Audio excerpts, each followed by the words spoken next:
Nossa, a Frozen podia maneirar no Let It Go, porque tá muito frio aqui. Fala pessoal, Leandro Rosendo aqui, e você está no canal Forte Shield, e nós estamos estudando esse livro aqui, Clean Code, o Código Limpo do Uncle Bob. E nós estamos no capítulo 4, onde ele vai falar sobre comentários. Só um disclaimer, de forma alguma, essa série de vídeos tem o intuito de substituir a leitura desse livro, então tenha essa série como um complemento ao que está escrito aqui. Se você ainda não tem esse livro e gostaria de ter, eu vou deixar o link na descrição para você. Então, sem mais, bora começar o conteúdo.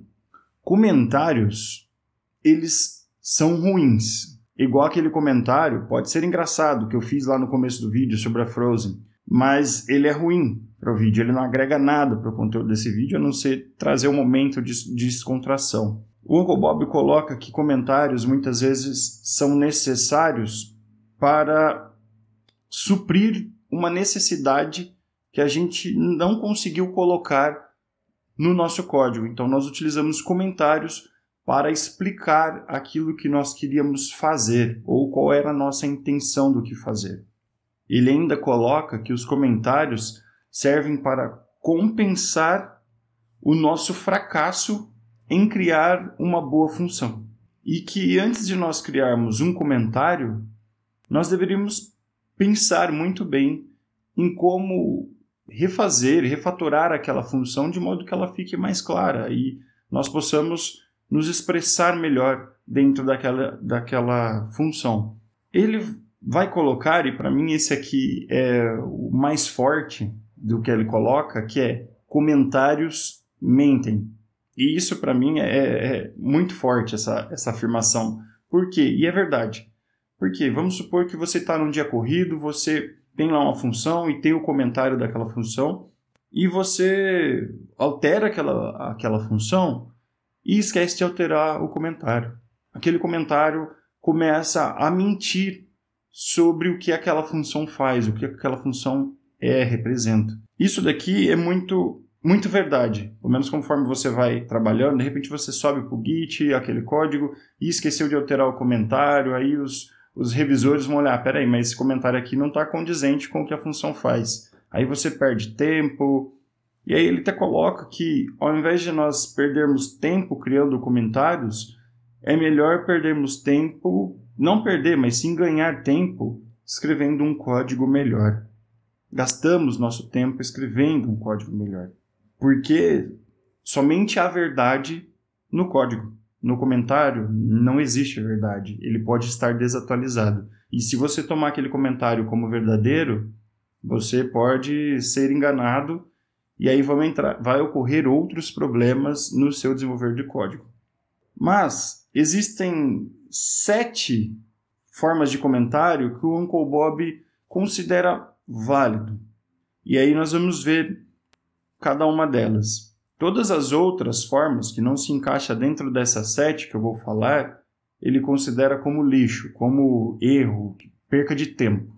Então vamos lá ver quais são essas 7. A primeira aqui, no caso, se refere aos direitos legais sobre aquele código. Você vai definir sobre a licença daquele código, o copywriting, a quem pertence aquele código, colocar as coisas legais que vai te tirar de problemas com a justiça no caso de seu código esteja usando alguma licença, por exemplo, GPL. Aí você vai especificar no começo do seu código. Se nós pegarmos um exemplo, por exemplo, o código do Groovy, que é esse aqui, esse código tem essa parte de legalidade, né, logo no começo do código, explicando qual é a licença e o copywriting daquele código. Isso daqui é meio que, se a gente está usando um tipo de software que tem essa licença, nós somos obrigados a colocar isso. Então ele considera como aceitável isso aqui, porque a gente precisa atender isso, senão a gente corre o risco de pagar uma multa e outras coisas mais. Isso aqui a gente não consegue escapar. Outro comentário que ele coloca como bom são comentários informativos. No caso aqui, eu tenho uma função que vai pegar e fazer, dado a leitura, se baseando na média, eu vou buscar se essa leitura está dentro de 30% menor do que a média ou 30% maior que a média. Se estiver dentro desse range, está tudo certo, não existe uma anomalia na leitura. É esperado estar dentro desse range. Então, o que eu estou fazendo? Eu estou informando que essa função faz. Eu estou explicando, mais ou menos, dando uma informação de por que esses 30% é considerado, sendo que eu coloquei aqui que esses 30% foi determinado através de testes empíricos. Então, existe um embasamento por trás do porquê é esses 30%. Então, eu preciso informar isso para os programadores no futuro. Caso, de repente, é 30%, mas eu preciso aumentar esse range, eu preciso ir para 35%. Como é que ele foi definido esse valor? Foi através de testes empíricos, tá? No código essa informação. Outro ponto é nós expressarmos a intenção, a nossa intenção com aquela função. No caso dessa função aqui, é daqui que eu calculo a média que vai ser utilizada dentro dessa função. E aí aqui eu estou explicando, eu estou dando a intenção do que eu quero com aquela função. Aí aqui, coloquei aqui, queremos calcular a média das leituras para determinar um valor de referência para comparar leituras futuras. Isso daqui é bem-vindo, quando a gente expressa nossa intenção. Outro tipo de comentário que é bem aceito são os comentários de esclarecimento, onde, por exemplo, esse daqui é um exemplo que está no livro. Ele está comparando A com A. E se for igual a 0, tudo bem, eu consigo determinar que A é igual a A. Né? Tá claro isso aqui para mim. Aqui, mesma coisa. A compare to B, diferente de 0. Eu consigo entender que A é diferente de B. Mas e nesse caso? A compare to B igual a menos 1. O que isso aqui quer dizer? Se não tiver um comentário explicando o que está fazendo aquilo ali, A é menor que B. Eu não consigo adivinhar o que é esse menos 1 aqui. Aqui eu até tenho suposições e provavelmente suposições assertivas. Mas aqui eu não consigo saber. Eu estou comparando A igual a B, se for menos 1 é diferente. Entende? Fica um pouco difícil. Mesma coisa ao contrário. B compared to A é igual a 1. Estou comparando se B é maior que A. Então, esse tipo de comentário aqui, ele é bem-vindo e é bem aceito no livro. Depois disso, um outro comentário que é aceito são alertas. Então, se acontecer alguma coisa, você vai cair aqui. Eu preciso te alertar que, por exemplo, se você cair nessa condição aqui, a execução dessa função vai demorar. Eu estou alertando quem for dar manutenção para não ficar preocupado. Nossa, mas demora tanto assim? É um exemplo. Aqui nesse caso, eu estou alertando que nós não devemos tomar decisões automatizadas se caso a leitura conter uma anomalia. É preciso parar, pensar, refletir, porque essa anomalia pode ter vindo através de interferências eletromagnéticas. Outro ponto que ele coloca como bom são os to-dos. Nós podemos colocar os to-dos no commit. A gente não deve subir, mas às vezes você não teve tempo de criar esse to-do e você subir isso aqui para o Git, ele está tudo bem porque o próximo programador, ou você mesmo no futuro, vai conseguir pegar e criar o que está pedindo. Então aqui eu coloquei como criar um mecanismo de leitura automática das anomalias, né, para correção automática dessas anomalias. Esse daqui também é um outro cenário que é bem aceito como comentário. E por último, eu peguei um outro exemplo do livro, que é o comentário de destaque. E nesse comentário aqui, ele ressaltou a importância de ter esse trim no final aqui. Então, estou dando um destaque nesse comentário aqui para essa funçãozinha de trim aqui.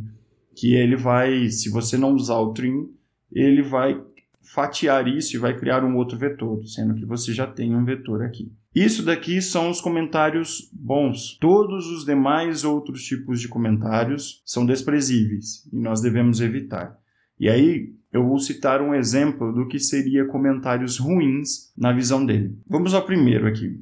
O primeiro é o comentário de murmúrio. O que seria um murmúrio? Eu estou verificando essa função, eu quero testar se ela é uma anomalia. Essa leitura registrou uma anomalia. Eu vou cair nesse caso. Se não for, eu caio aqui e aí aqui tem um comentário. Leitura normal detectada. O que isso aqui agrega para o meu entendimento do código? Nada. Porque se é anômalo, cai aqui. Se não é, cai aqui. Sabe? Esse comentário, ele é desprezível. Não serve para nada. Outro comentário que é ruim são essas informações redundantes. Por exemplo, leitura anômala. Tá, aí aqui eu coloco, identifica a leitura anômala. Isso aqui também, ó, é perca de tempo e polui o código, fica ruim. Esse código aqui está cheio de coisas ruins. E fica difícil você ler esse código, entender esse código.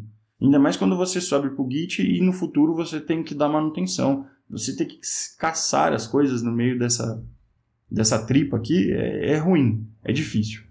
Então, esse daqui também é um comentário redundante e nós não devemos utilizar. Terceiro seriam os comentários enganadores, onde eu coloco uma desinformação no código, uma coisa que não é verdade. O terceiro são os comentários imperativos. Ele coloca de uma forma bem forte que é tolo nós termos que criar uma documentação para toda função ou variável que a gente tenha no código. E aí, isso aqui seria o comentário imperativo. Nós temos que colocar aqui, especificando os parâmetros. Leitura, eu vou colocar o que é. E o retorno dessa função. Isso aqui é ruim. Eu considero isso também ruim, porque quando eu pego para dar manutenção em algum código, alguma classe, e a gente separa isso em ponto H, aí você vai pegar o ponto H, acho que é identificar a função que você quer chamar, e de repente as funções estão perdidas no meio de muitos comentários. Eu particularmente vejo isso como ruim. Eu já via antes de ler o livro, agora isso aqui só reforça que não é um problema somente meu, e sim de outros companheiros de jornada, inclusive do Uncle Bob, o próprio escritor do livro, também vê isso como ruim. E você? Como você vê isso aqui, essa posição? Você acha legal? Considera importante? Deixa o porquê aqui para que eu possa aprender com você também. Coloca lá nos comentários que vai ser bem-vindo e vamos gerar essa discussão, vai ser bem bacana, tá bom? Então, esse daqui é um outro ponto que ele considera ruim. Outra coisa considerada ruim são os comentários longos. Muitas vezes a gente faz alguma alteração, por exemplo, nessa função, e em muitos códigos a gente vê aqui logo no começo do código que no dia 4 de julho de 2025, o Leandro alterou a função calcular média para 35%, que é o valor. E isso daqui é ruim. Essa função é a função do Git. Isso aqui tem que ser registrado no histórico daquela função que você está fazendo, daquela mudança que você está fazendo no seu código. Isso aqui é o Git que faz, e não nesse próprio arquivo. E isso aqui ele chamou de comentários longos. Ele colocou na classe de comentários longos. E é ruim, eu concordo com ele, é totalmente ruim, informação desnecessária, deveria estar em outro lugar. Desnecessária assim, para você entender o código, a leitura do código, não para o histórico do que foi feito. Esse tipo de informação é super importante, mas ela simplesmente tem que estar em outro lugar. Outro ponto são os ruídos. O que ele considerou como ruído? Eu peguei um exemplo do livro aqui também. Você tem uma função que o nome dela é getDayOfTheMonth. Ou seja, retorne o dia do mês. Pegue o dia do mês. Aí você retorna 4 aqui. Só que no seu comentário você vai lá e coloca return the day of the month. Tá, é redundante isso aqui. É um ruído. Não serve para nada esse comentário. Porque o próprio nome já diz da função.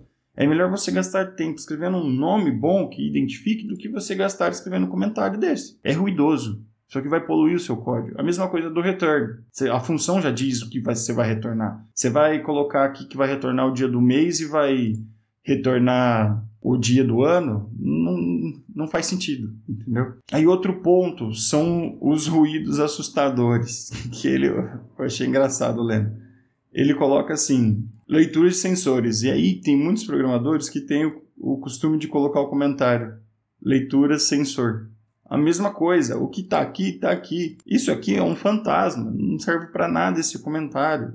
Só está lá para cumprir tabela. Às vezes a sua empresa tem esse padrão, mas isso aqui só polui o seu código. É a mesma coisa aqui.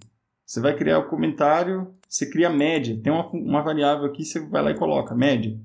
Tá, mas já não está escrito aqui, você precisa destacar essa informação aqui? Não precisa, é desnecessário. É melhor você ler o código. 8. Outra coisa ruim são esses marcadores de posição, e aí eu me incluo nessa faixa, porque eu faço isso. Quando eu quero separar as coisas para ficar mais claro, eu separo isso aqui, coloco esses marcadores desse tipo assim, principalmente, para separar o meu código. Isso aqui ele também considera como lixo, e de fato são. Né? Não tem problema você fazer, ele até coloca, não tem problema você fazer isso aqui enquanto está desenvolvendo para você se localizar. Mas tem problema você subir isso aqui para o repositório, para o Git no caso. E isso é mais uma poluição do que realmente código que vai te dizer alguma coisa. Então, nós não devemos utilizar. Ele coloca esses tipos de marcadores aqui para nós não utilizarmos. Erro número 9. Eu já vi, não é muito comum, mas eu já vi que ao final, tem muitas pessoas, muitas empresas você abre o if, ao final você coloca um comentário dizendo que aqui é o final desse if, aqui é o final desse for. Então você determina, isso aqui também não te diz nada, é uma informação desnecessária. Você usa isso aqui, a indentação para identificar quando termina determinada condição, determinada estrutura. A indentação serve para isso. Esse comentário aqui está desnecessário. O 10º erro condenado é você colocar a parte de autoria e dar crédito para as pessoas. Então, por exemplo, esse código foi criado por mim, Leandro Rosendo, e quem revisou foi o fulano de tal, na data tal. Isso aqui, ele também coloca que é uma função do Git e não sua. O código não precisa saber quem é o autor, quem criou, quem revisou. Não faz sentido, é informação que não agrega. Deixa essa informação para o Git. O Git vai ter essa informação, você consegue colocar lá na hora do commit, você consegue colocar quem revisou. Se você utiliza um mecanismo de Gerrit, o Gerrit vai colocar quem revisou aquele código, quem aprovou aquele código para entrar no repositório oficial e ir para a imagem final. Outra coisa, nós estamos acabando, são 16 coisas que ele colocou e o que não colocou também ele coloca que entraria nesse caminho. No 11 é nós subirmos para o Git esse tipo de comentário aqui. Então nós temos a função, só que nós comentamos ela porque nós não estamos utilizando mais ou não faz mais sentido. E aí nós jogamos para o repositório, para o Git, justamente para nós não perdermos aquela função. Só que você muda de projeto e aquela função fica no Git comentada. E no futuro, eu subi dessa forma aqui. No futuro, o Joãozinho vai pegar esse código para revisar e ele vai ficar com dó de deletar essa função aqui, mesmo que não está sendo usada. Ela falou, bom, se subir o comentado, provavelmente tem alguma utilidade. Eu não vou deletar. E isso aqui vai ficar no seu código perdido, aleatório, não vai ter mais sentido e ninguém vai ter coragem de deletar. Então, isso aqui é um problema. Não subamos códigos comentados para o Git, tá bom? Você pode fazer, eu estou testando uma função e eu não estou usando isso aqui. Mas antes de subir para o Git, você precisa fazer uma limpa no seu código. E aí, essa função você não usa mais, descarte-a, beleza? Porque você tem um histórico, você consegue recuperar aquilo ali através dos commits que foram feitos. Você visita o commit anterior, você, preciso da função e ela não está mais disponível. Então eu vou no Git, volto alguns commits e eu pego essa função, copio e jogo para frente de novo. Então você tem esse controle. Você não precisa subir essa função comentada. Aí ele vai colocar funções HTML, dependendo do seu tipo de trabalho, você precisa acessar páginas HTML e aí você coloca algumas estruturas em HTML. Eu não vi isso aqui muito, ele colocou... Não vi muito isso aqui em C++. Se você souber também, peço que deixa no comentário. Em C++, mas talvez em aplicações como JavaScript, Python para web, essas PHP, talvez você coloque comentários em HTML para que te instrua e ele pede para você evitar esse tipo de comentário. Aí ele vai alertar que às vezes a gente coloca um comentário e não está próximo daquela função que você está fazendo. Vou reunir todos os comentários no final do meu arquivo. E aí fica ruim. Então ele pede para, se você criar algum comentário que se encaixe naquele set lá atrás, coloque esses comentários próximo. Porque se você colocar longe, isso vai tornar seu código sujo e ruim até de você identificar de qual função ou variável que você está comentando. Aí ele vai falar de não colocarmos informações excessivas, que são aquelas informações que falam do histórico daquela função. Ah, era feito assim e passou a ser feito assim agora. Isso daqui nós não devemos colocar, deixa para o Git resolver essas paradas. Não colocar informações óbvias. Por exemplo, você faz um comentário dizendo o que aquela função faz. Isso aqui é óbvio, só você ler a função você vai conseguir identificar. E por último, é colocar comentários no cabeçalho da função. Se você cria uma função muito grande, você precisa explicar o que aquela função faz. Lá no você cria um comentário para explicar isso no cabeçalho da função, que é tão grande que você se perde. Isso aqui a gente reduz diminuindo o tamanho da função. E sobre função, eu falei no vídeo passado e eu vou deixar aqui no izinho, tá bom? É só você clicar lá que você vai ver o que o Uncle Bob escreve sobre como devemos escrever boas funções. Bom, é isso. Esse é todo o capítulo, né, o resumo desse capítulo. E se você tiver alguma dúvida, por favor, coloque nos comentários. Vamos concluir esse capítulo fazendo um breve resumo. Existem 7 mecanismos para nós criarmos bons comentários, que o primeiro é direitos legais, que no caso você vai determinar licença, copyright, lá no começo do arquivo. Informativo, comentários de intenção, esclarecimento, alertar sobre consequências de você usar aquele método ou cair naquela condição, comentários de to-do e, por último, destacar alguma função, alguma coisa que está acontecendo naquele código. Esses são os 7 tipos de comentários que são bem-vindos. Todos os outros são comentários ruins. Lembre-se, os comentários mentem, então evite criar os comentários. Gaste tempo escrevendo melhores funções. Não gaste tempo escrevendo comentários, que é ruim, e no futuro eles vão mentir. Por último, comentários não são bons. Tá? Eu volto lá naquela frase. Lembra da piadinha que eu fiz? O que ela agregou para esse vídeo? Nada.